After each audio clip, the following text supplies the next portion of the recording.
Paper leak के बारे में फाइनेंस मिनिस्टर ने बजट में एक शब्द नहीं कहा है। युवाओं के लिए पेपर लीक सबसे जरूरी मुद्दा है, उन्होंने एक शब्द नहीं कहा है पेपर लीक के बारे में। एक बार उन्होंने पेपर लीक नहीं कहा और उल्टा जो एजुकेशन बजट में पैसा देना चाहिए था वो आपने 20 साल में सबसे कम पैसा दिया है। 2.5% of budget is gone to education. Sir दूसरी तरफ आपने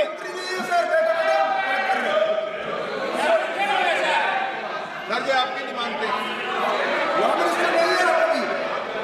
सर, ये रनिंग कमेंट्री कर रहे हैं सर। दूसरी तरफ पहली बार सेना के जवानों को आपने अग्निवीर के चक्रव्यूह में फंसाया। सही बात। इस बजट में अग्निवीरों के पेंशन के लिए 1 रुपया नहीं है। आप अपने आप को देशभक्त कहते हो, मगर जब अग्निवीरों की मदद करने की बात आती है, जवानों को पैसा देने की बात आती है, तो बजट में आपको 1 रुपया नहीं दिखाई देता।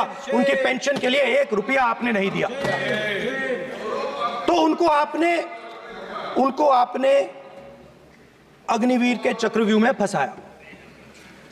उसके बाद सर जो अन्नदाता हैं वो चक्रव्यूह से निकलने के लिए, आपके चक्रव्यूह से निकलने के लिए जो आपने बनाया 3 काले कानून, जमीन अधिग्रहण बिल को आपने कमजोर किया, उनको आप सही दाम नहीं देते हो। इस चक्रव्यूह से निकलने के लिए उन्होंने आपसे सिर्फ एक चीज मांगी है, 2 चीजें नहीं मांगी है, सिर्फ एक चीज मांगी है। उन्होंने कहा है कि हमें लीगल गारंटीड एमएसपी दे दें। आपने उनको बॉर्डर पे बंद कर दिया, रोक दिया, आज तक रोड बंद है। आप उनसे बात करने को तैयार नहीं है। वो यहां आए, मुझसे मिलने आए, आप उनको अंदर नहीं आने दे रहे थे। माननीय सदस्य, आप सदन में असत्य नहीं कहे। आप वो सर, आप देखिए, 1 मिनट। हाँ चलिए, चलो।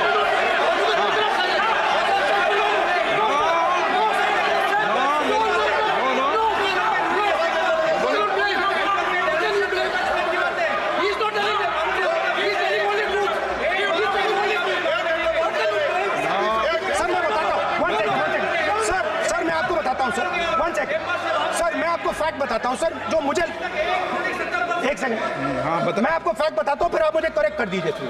स्पीकर सर, फार्मर्स का डेलीगेशन नहीं सर, मैं आपको फैक्ट बताता हूं। पर आपके माननीय सदस्यों को कह दें वो सदन पर आरोप नहीं लगा है। रिपोर्ट से बोलता हूं मैं, बिना रिपोर्ट के नहीं बोलता हूं। बोलिए, उनको बोलने दीजिए, आप बोलने दीजिए उनको। बोले,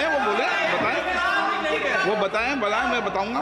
speaker sir 1 second. Speaker sir मैं आपको बताता हूं जो मुझे मालूम है। स्पीकर सर मैं आपको बताता हूं। बैठिए। स्पीकर सर हुआ क्या, वहां पे सर मुझसे मिलने एक फार्मर का डेलीगेशन आया। मुझे बताया गया कि फार्मर के डेलीगेशन को अंदर नहीं आने देंगे। मैं उनसे मिलने जब गया तब उनको अंदर आने के दिया गया था। सर ये फैक्ट है सर। अब पता नहीं कोई मिसकम्युनिकेशन हुआ, वो अलग बात है, बट फैक्ट यह है कि जब मैं मीडिया के साथ वहां गया तब दरवाजे पार्लियामेंट के, संसद के उनके लिए खुले, उससे पहले वो बंद थे। ठीक है। और ये आप उनसे भी पूछ लीजिए sir. Please, no, please. 1 minute please. आपने विषय उठाया इसलिए मैं बोल रहा हूं। ऐसे तो सदन की व्यवस्थाओं पर सवाल नहीं उठाना चाहिए। किसको आने दें, 1 मिनट प्लीज बैठिए। किसको आने दें, किसको अलाउ नहीं करने दें, ये स्पीकर का जुडिक्शन होता है। नंबर 1, जब ये सूचना आई आप मिले, उनसे अंदर मिले, लेकिन उसमें एक सदन की मर्यादा का उल्लंघन हुआ कि कभी भी सदन में माननीय सदस्य के अलावा दूसरा कोई व्यक्ति बाइट नहीं दे सकता। और आपकी मौजूदगी में बाइट दी, ये क्लियर करना चाहता हूँ। सर ये टेक्निकलिटी है सर, ये मुझे मालूम नहीं थी। कोई बात नहीं। But sir please, no. माननीय यहाँ पे हीरोइंस आके बाइट दे रही है सर। आप मत बोलिए। बोलिए, आपके नेता बोल रहे हैं। तो स्पीकर सर, जब महिला आरक्षण आया था तो हीरो ये आपको बेटे बेटे स्पीकर कमेंट्री सर, हम करने का चाहते अधिकार थे- नहीं है। माननीय प्रतिपक्ष के नेता, आपके बेटे बेटे सदस्य कमेंट्री कर रहे हैं, फिर वो कहते हैं कि लोग क्यों कमेंट्री कर स्पीकर रहे हैं। सर, हम चाहते थे, हमारा एक्सपेक्टेशन था कि जो अन्नदाता है, जो सरकार से सिर्फ एक चीज मांग रहा है, लीगल गारंटीड एमएसपी, हमें लगता था कि ये कोई बड़ा काम नहीं है सर, ये इतना बड़ा काम नहीं है। हमें लगता था कि अगर सरकार बजट में इसका प्रोविजन कर देती, अगर बजट में इसका प्रोविजन कर देती, तो जो हमारे किसान हैं, जो चक्रव्यूह में, आपके चक्रव्यूह में फंसे हैं, वो निकल पाते। ये हमारी थिंकिंग थी, मगर आपने नहीं किया। तो मैं यहां इंडिया गठबंधन के तरफ से गारंटी देता हूं कि हम ये काम करके दिखा देंगे। जो आपने अपने बजट में नहीं किया, वो मैं हिंदुस्तान के सब किसानों से कहना चाहता हूं, गारंटीड लीगल एमएसपी हम इस सदन में पास करके आपको देंगे। स्पीकर सर, जो मिडिल क्लास है सर, वो प्रधानमंत्री को अच्छी बात बोलो,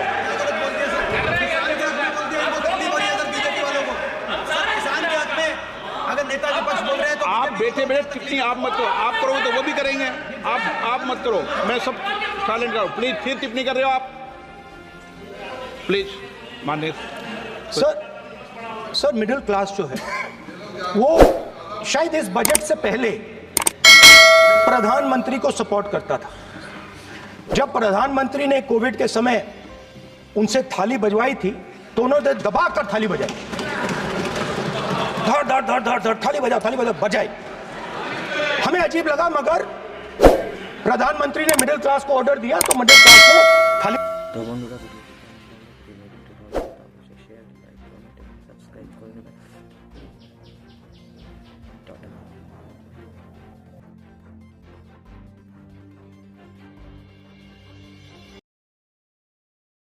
তো বন্ধুরা ভিডিওটি কেমন লাগলো, যদি ভিডিওটি ভালো লাগে তো অবশ্যই শেয়ার লাইক কমেন্ট এবং সাবস্ক্রাইব করে নেবেন।